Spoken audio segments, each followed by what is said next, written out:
Saudi আরবের জেদ্দায় পৌঁছেছে বাংলাদেশ থেকে চলতি বছরের প্রথম হজ ফ্লাইট। 414 জন হজযাত্রী নিয়ে বিমান বাংলাদেশ এয়ারলাইন্সের প্রথম ফ্লাইটটি মঙ্গলবার সকাল 7:30টায় সৌদি আরবের জেদ্দায় কিং আব্দুল আজিজ আন্তর্জাতিক বিমানবন্দরের হজ টার্মিনালে এসে পৌঁছায়। অন্যদিকে একই দিন 398 জন বাংলাদেশি হজযাত্রী নিয়ে সৌদি আরবের পতাকাবাহী সাদিয়া এয়ারলাইন্সের আরেকটি ফ্লাইট জেদ্দা বিমানবন্দরে অবতরণ করে।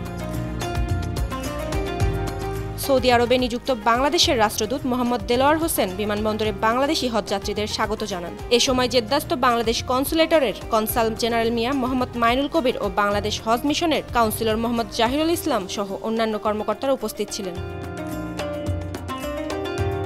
বিমানবন্দরে বাংলাদেশি হজযাত্রীদের আরও স্বাগত জানান সৌদি সিভিল অ্যাভিয়েশনের উপদেষ্টা ইঞ্জিনিয়ার মাযেন জাওহার, হজ ও উমরা মন্ত্রণালয়ের পরিচালক সালমান আল বেলাবি ও অন্যান্য কর্মকর্তারা।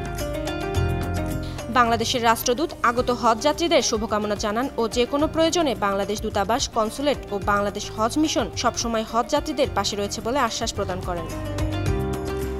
বাংলাদেশ থেকে যাওয়া হজযাত্রীরা জেদ্দা বিমানবন্দরের সুন্দর ব্যবস্থাপনা ও উষ্ণ অভ্যর্থনা পেয়ে ধন্যবাদ ও কৃতজ্ঞতা প্রকাশ করেন। অবশ্যই অনেক ভালো লাগছে যে আল্লাহ আমাকে একটা মেহমান হিসেবে কবুল করেছেন। আমাদের সবাই হজ আল্লাহ কবুল করুক, সবাইকে দোয়া করবেন আমাদের জন্য। ধন্যবাদ। এবছর বাংলাদেশ থেকে মোট 87,100 জন পবিত্র হজ পালন করবেন। প্রবাস ডেস্ক, 52 টিভি।